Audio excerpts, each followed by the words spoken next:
I know startup costs can be challenging when you're setting up a business, but this is really important because the cost of starting over can be quite high. And it's not just the name and the goodwill that you might have developed during that period until maybe someone raises an objection and you realize you have to change your name. But a lot of times your domain name is linked to your trademark. And you also have a whole marketing scheme and plan that's built around your name.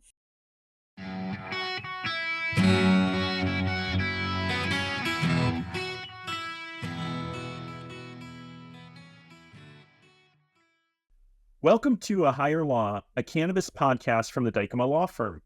I'm your host, Jennifer Fraser, Michigan team lead of Dykema's Cannabis Group. For more episodes, you can find us at dykemapodcast.com, youtube.com/Dykema Law, or by searching A Higher Law wherever you get your podcasts.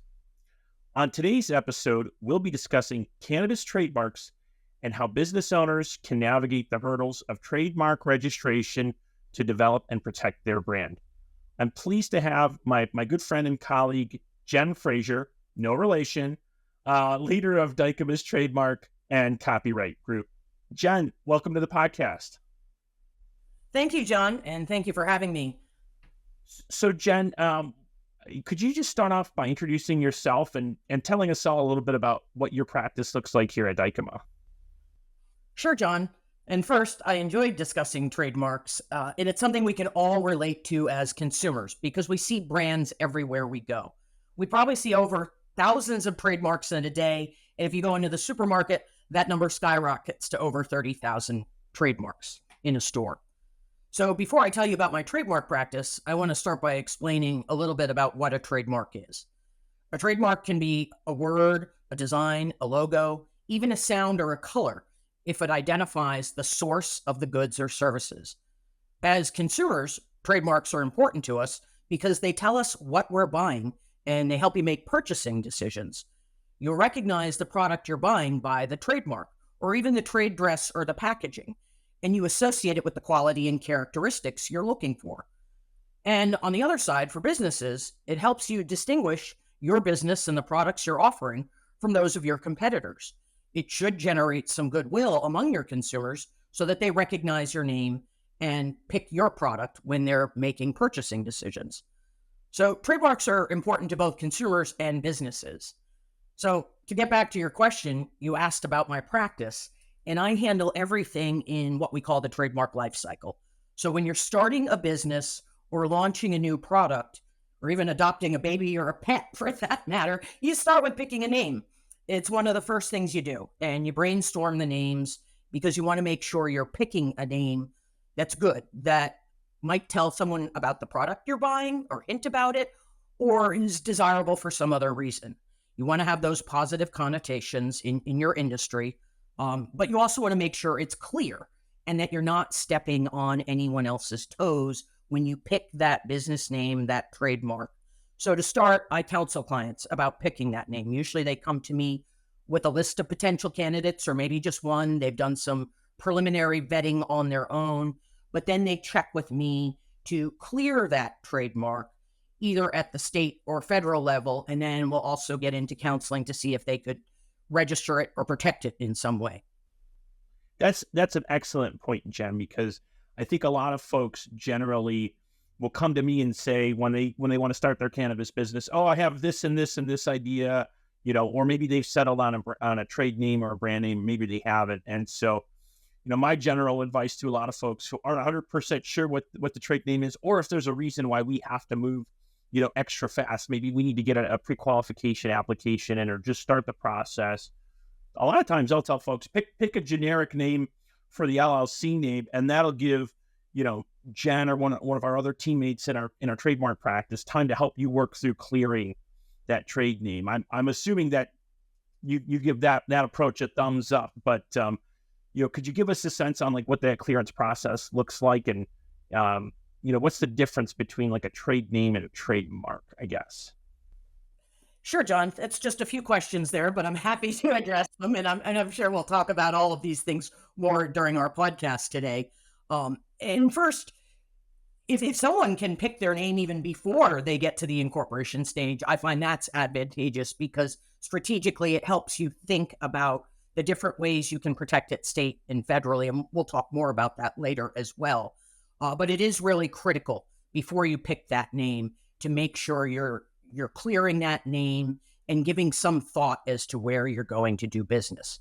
And what does that mean to clear it? So that means typically that you are searching at the federal and state level. At the federal level, we have the U.S. Patent and Trademark Office, and that's where anyone who has filed an application federally and registered it federally, they have nationwide rights. And there's a database you can search, and that's a good place to start for your clearance search. It might identify the most obvious potential conflicts, but also, and especially in cannabis, you want to be checking state trademark and trade name registries and databases, as well as other online databases and doing Google searches and things like that. Because in the United States, trademark rights arise through use in commerce. It's not just having a federal trademark registration that would give you the rights. You could have common law rights based on your use in the mark. And the other part of that, because a lot of people think that, well, I did an exact name search in one of these databases. I just put in the exact name I was planning on registering. But in the area of trademarks, when we talk about trademark infringement and getting too close to someone else who's ahead of you in their name, we look at what's confusingly similar. So that means it's not just a straight comparison of these names need to be identical for there to be a potential issue. You're looking at close variants, and we assess the scope of protection of the name you're picking, and also consider the products and services you might be offering, because it's not just the exact products that you're offering that are considered.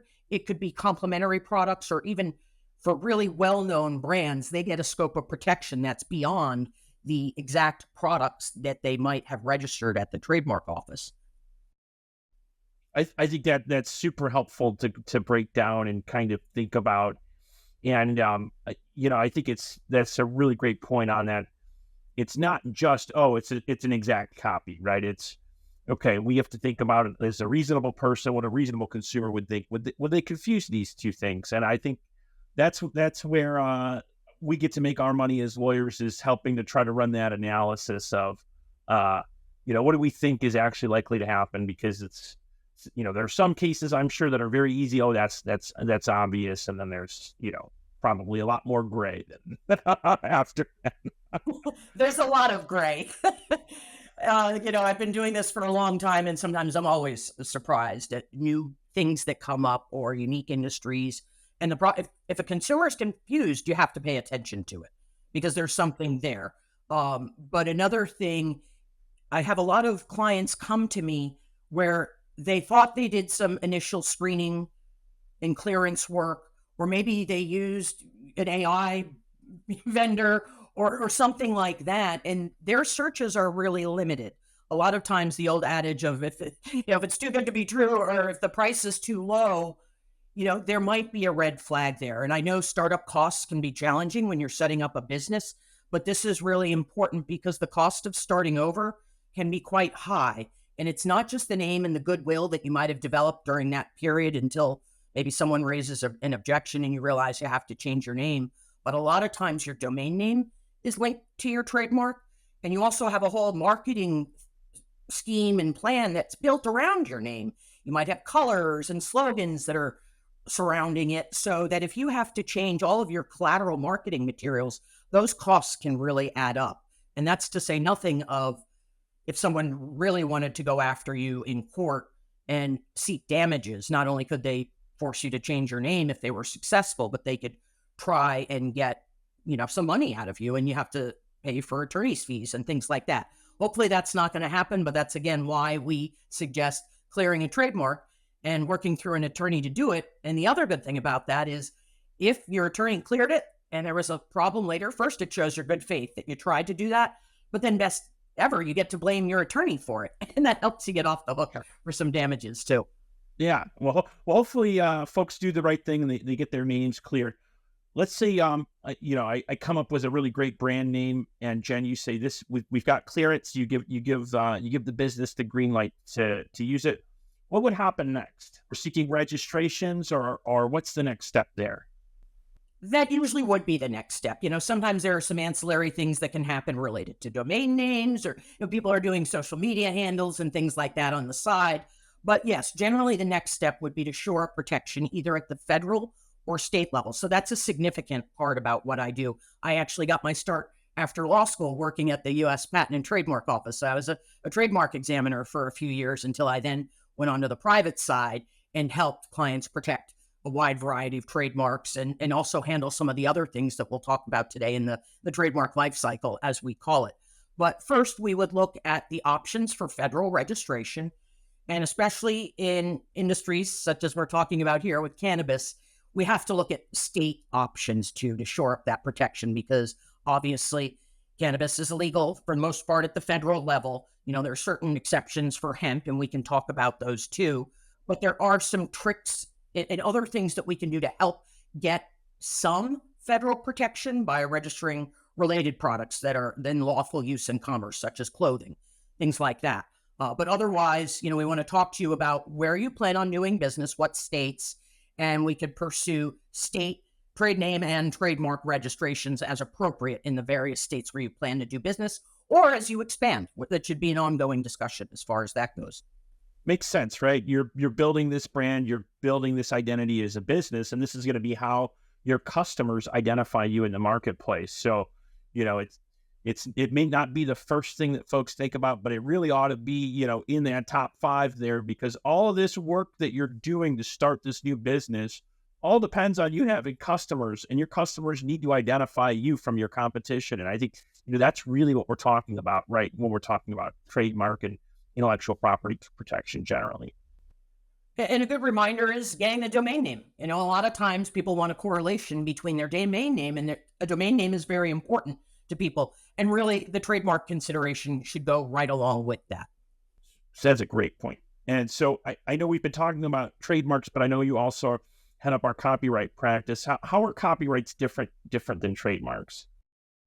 Well, copyrights are creative works of expression. So you think, especially in this industry, it can be the content on your website or some unique artwork that you might have, things like that. But the trademark is the name, the logo, something like that, versus the copyright, which is putting down the creative aspect in a fixed medium.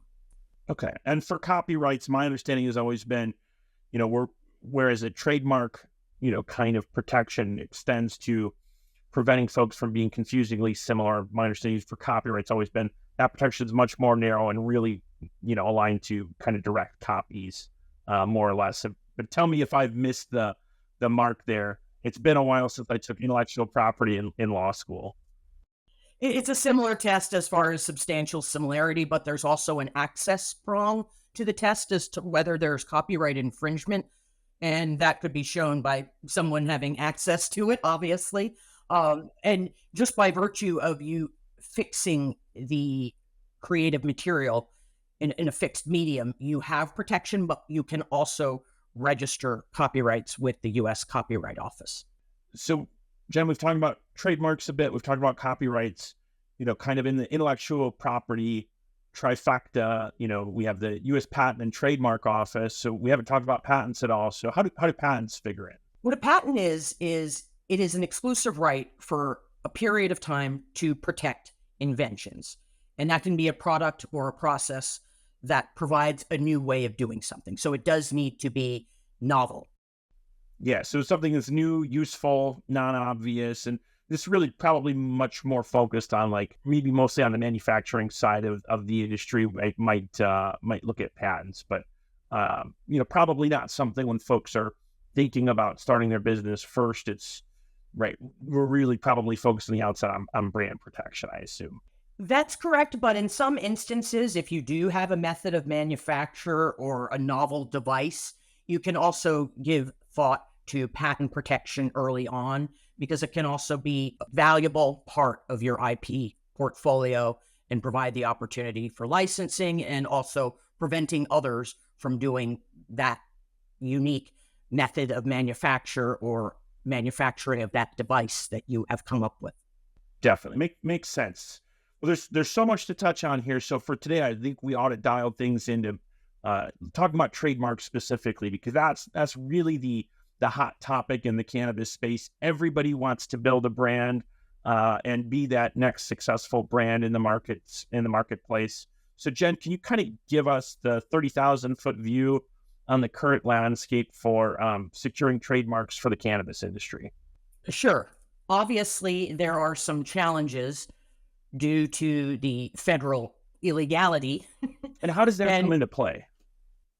well, at the federal level, at the U.S. Patent and Trademark Office, the trademark office will not register anything that is not in lawful trade. Full stop. So that really forecloses this right now for the time being. Right, because marijuana is still federally illegal. There is no lawful use for marijuana products themselves in federal commerce, at least in the eyes of the federal government. That's exactly right. Now, with the 2018 Farm Bill, we do have an exception for hemp products that are 0.3% CBD or less. THC.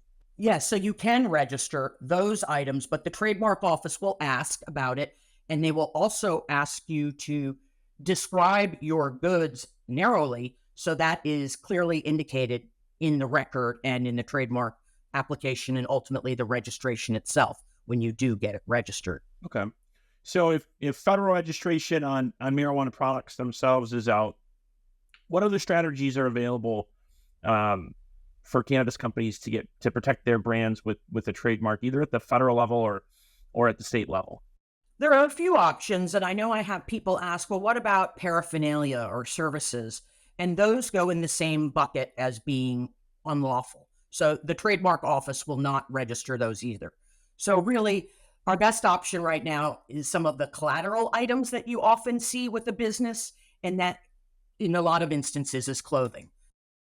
So clothing, I know I've seen like rolling papers with the company's brand on it, hats, t-shirts, bumper stickers. They're the kind of laundry list of the things that aren't the product, aren't the plant, aren't the consumable product, but might be an accessory piece to that. That's right. And sometimes what happens is when you file at the trademark office, the federal trademark office, if they get an indication that it might be an unlawful product, there could be additional questions that come up during the examination process, such that you'll have to provide other information to the trademark office to let them know that you are complying with all applicable regulations. So you might have to provide a state licensing document or something along those lines. That makes sense. And how do things work at the state level? Well, every state has their own process for registering trade names or trademarks. Some have both. So you can get protection that way. And that's really the way to go, at least in states where there is legal, lawful marijuana sales, dispensaries, and the like. So it sounds like there's actually a fair amount of trademark protection that you can get at the state level. And presumably because in states like Michigan and others that have legalized marijuana, you can actually get trademark registration and protection on the marijuana products and cannabis products themselves, right? That's correct. And most states are like that. That's great. I mean, I think that's definitely probably an attractive opportunity for most cannabis operators. It's not as broad and as simple as the one-stop shop at the USPTO to get the nationwide coverage, but for the time being, it's certainly probably the best option out there. That's right. And you can also give some thought as you're expanding your business that you might want to go into different states too. So it's something you are constantly reassessing, and you never know. It could also provide licensing opportunities. If you get a good name in one state, odds are it's going to expand to other states. So it's something we're always assessing with our clients.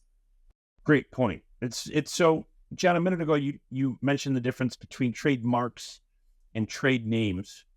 What's the difference there? I suspect, a lot of folks will just associate the name of the company as the brand, but what's the difference on that point?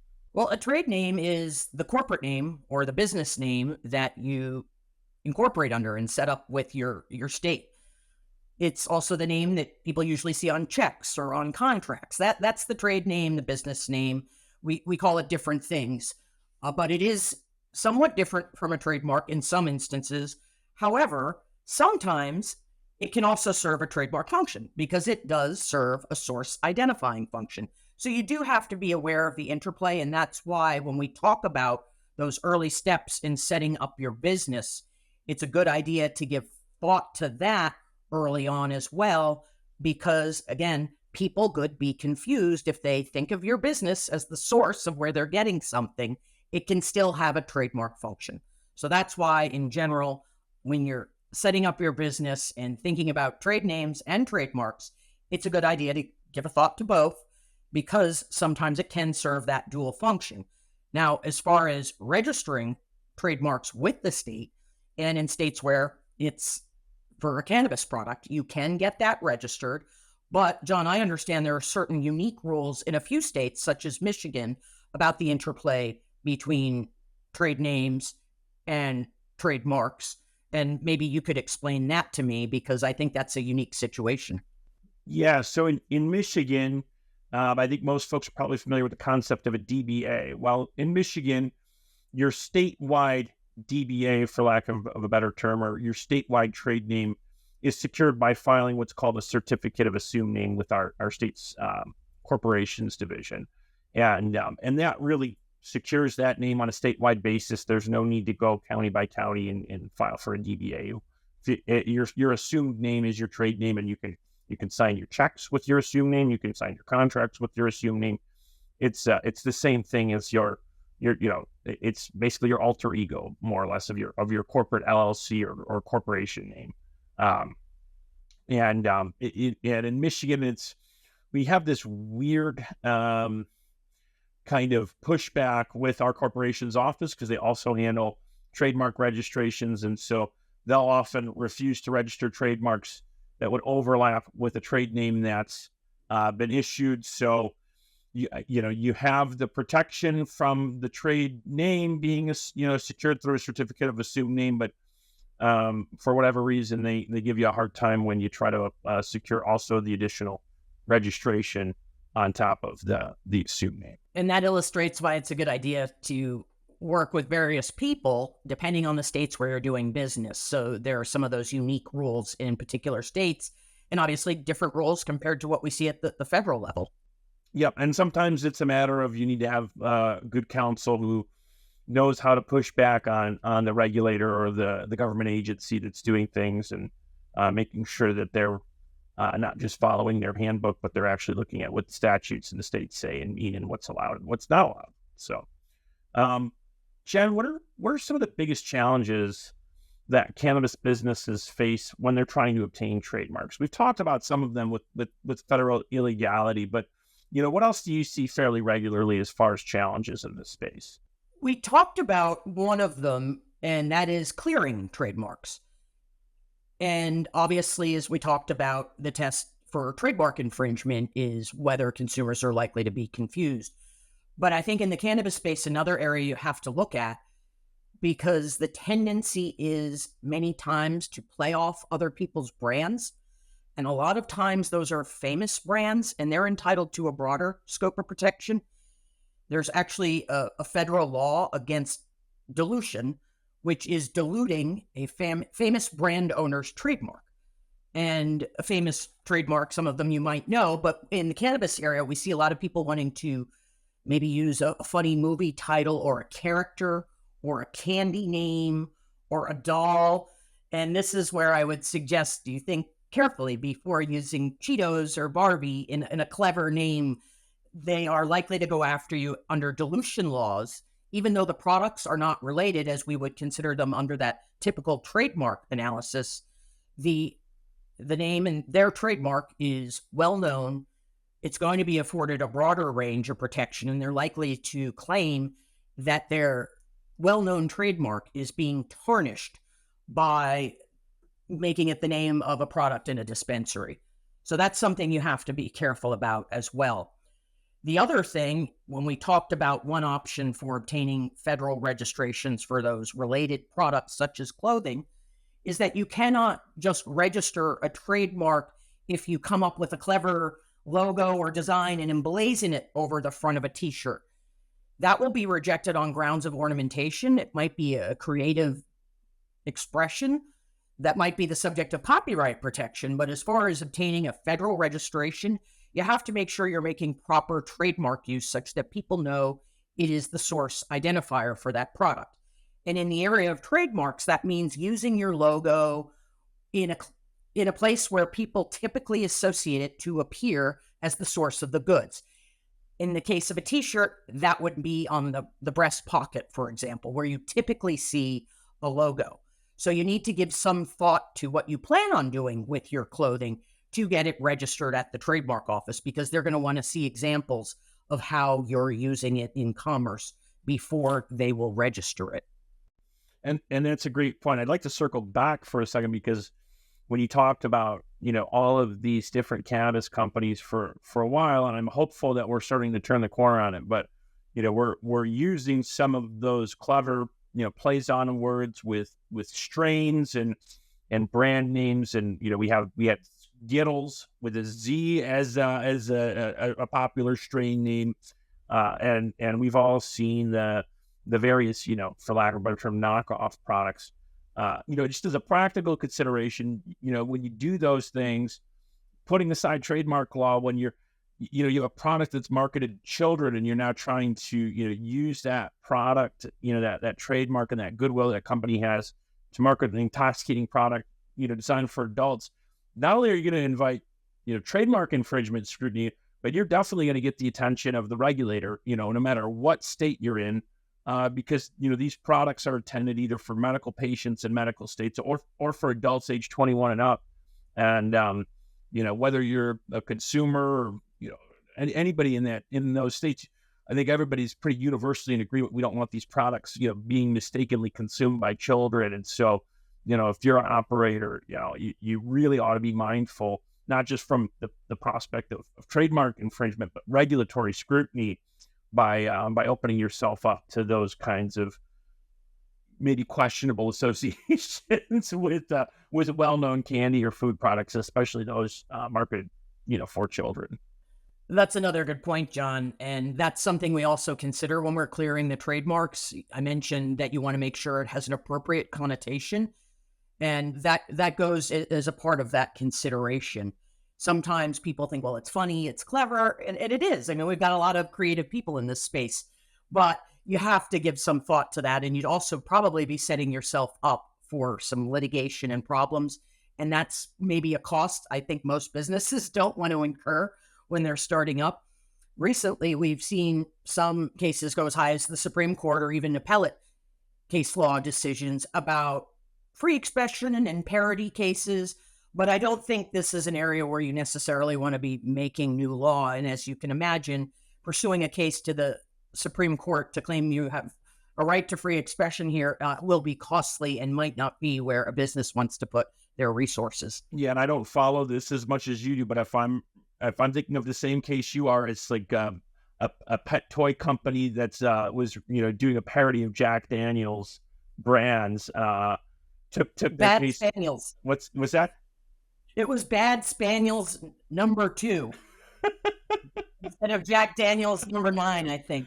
So there are many of those cases, and they are funny, but they are very closely decided too, and it's not something most businesses would want to risk. Yeah, if your business proposition is we need to litigate our brand all the way up to the United States Supreme Court, you probably, it's great for the lawyers. It's probably bad for your business plan. It's probably a bad plan to tell your investors is we need a huge litigation budget just to justify our ability to sell our products, right?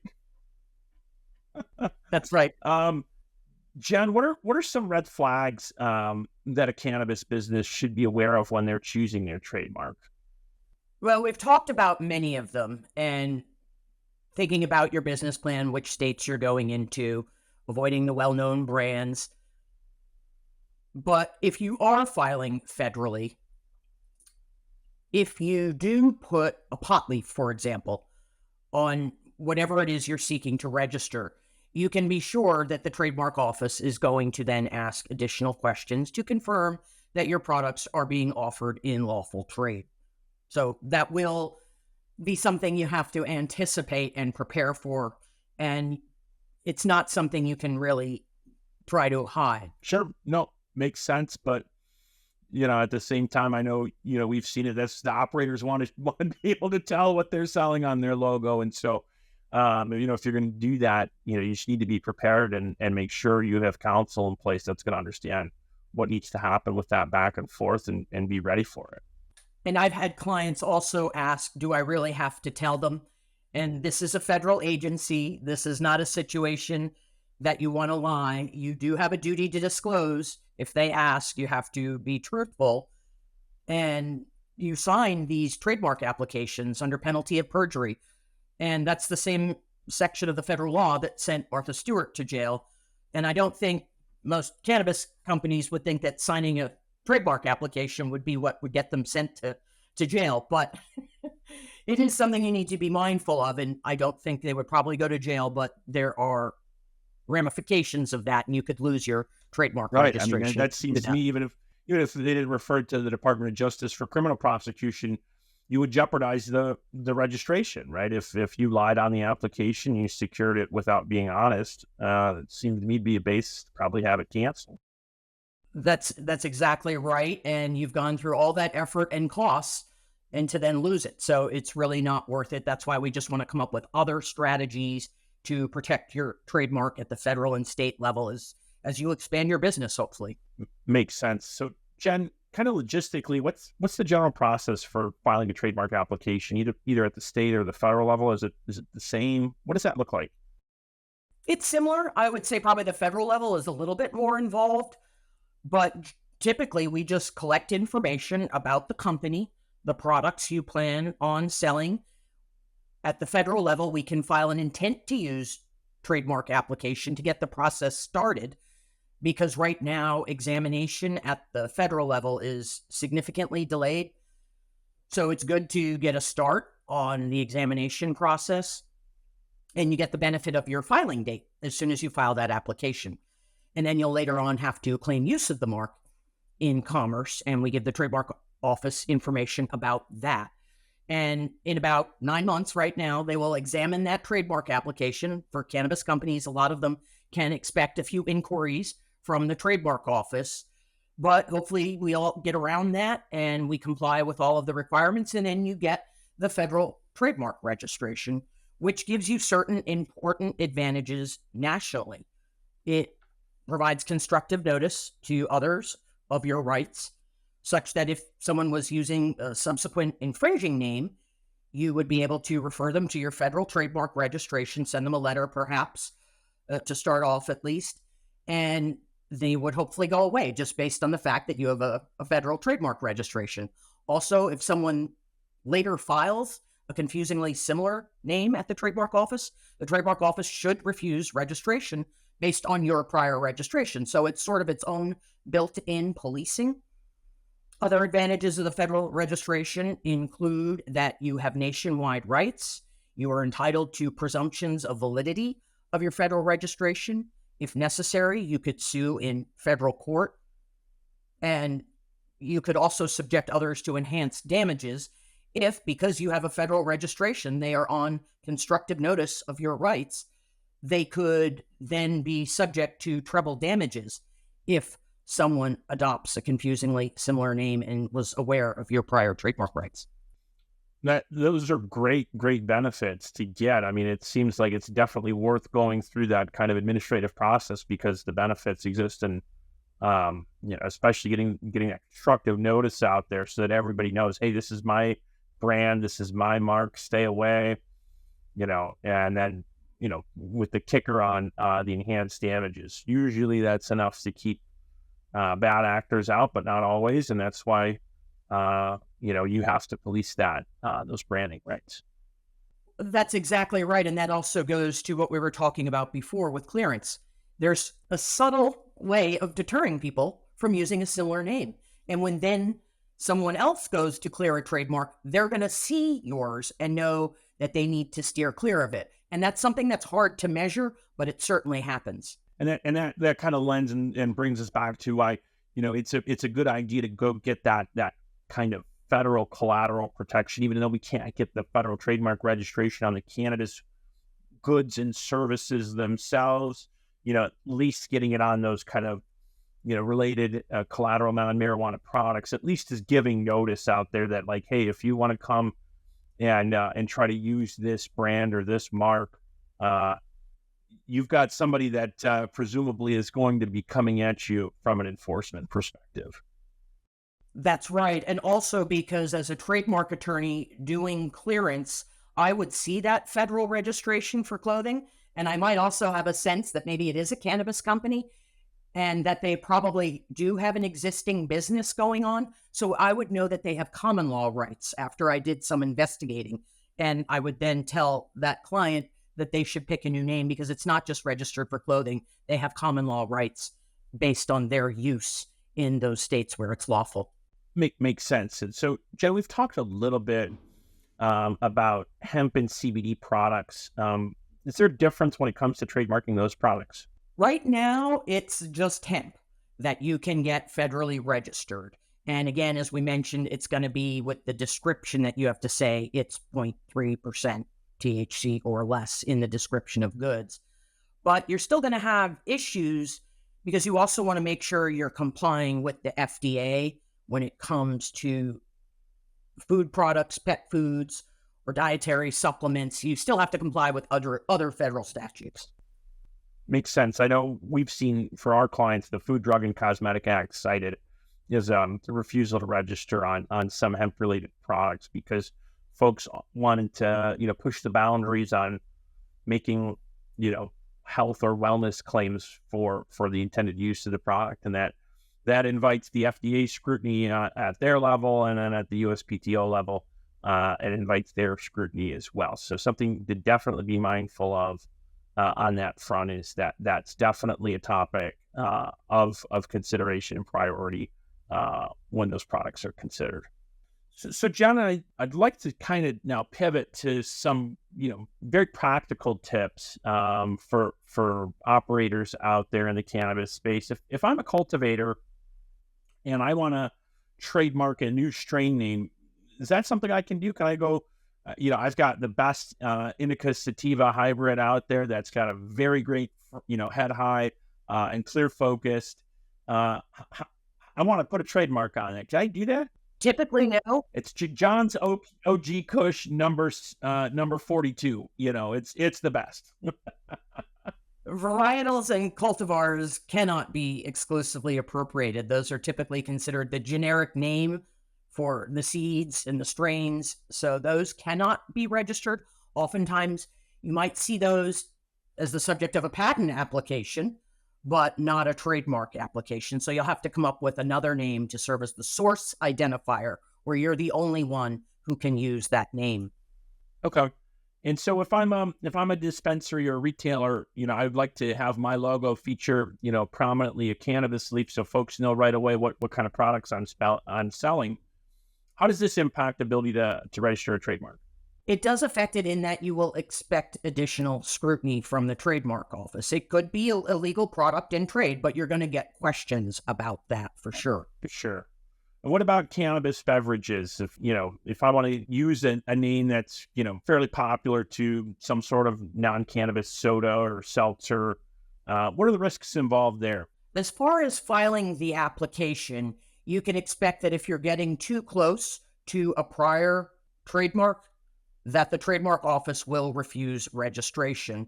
But also, as a practical matter, you could encounter an objection from the brand owner, especially when you get to famous or well-known brands.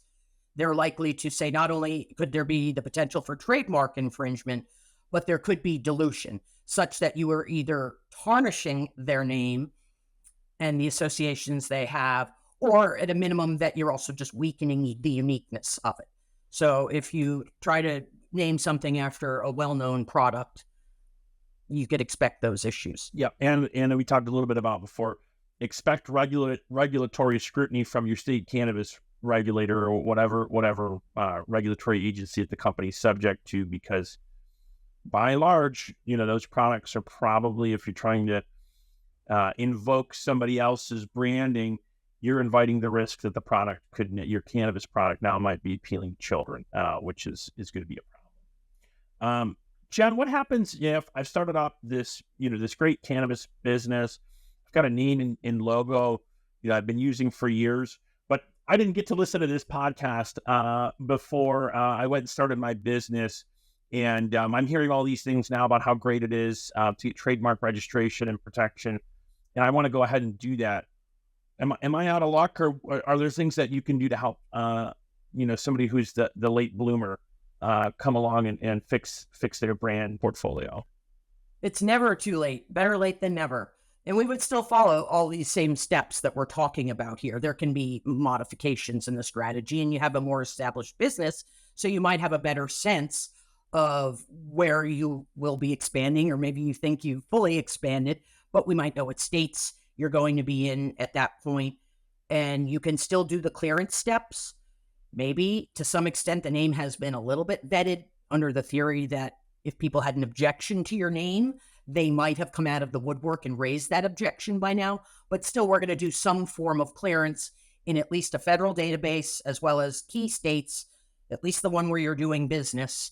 And we'll still follow those same steps for clearance and then registration, and a strategy to get you a federal registration, the appropriate protections at the state level, and look at any other issues that present themselves based on the current business you have and where you want to go. So, Jen, let's say I've gone ahead, I've built my brand, I've secured my marks, I've gotten, federal registrations where I can, I've got state registrations where I can.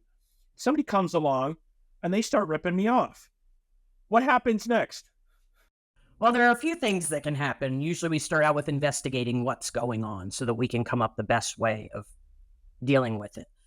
But I think as a first thought, when we consider enforcement of trademarks, it's also important to consider that you do have a duty to enforce your trademark, because if you let others use it without any policing or without keeping people away and with the risk of confusing customers, you can actually lose your trademark if it becomes generic.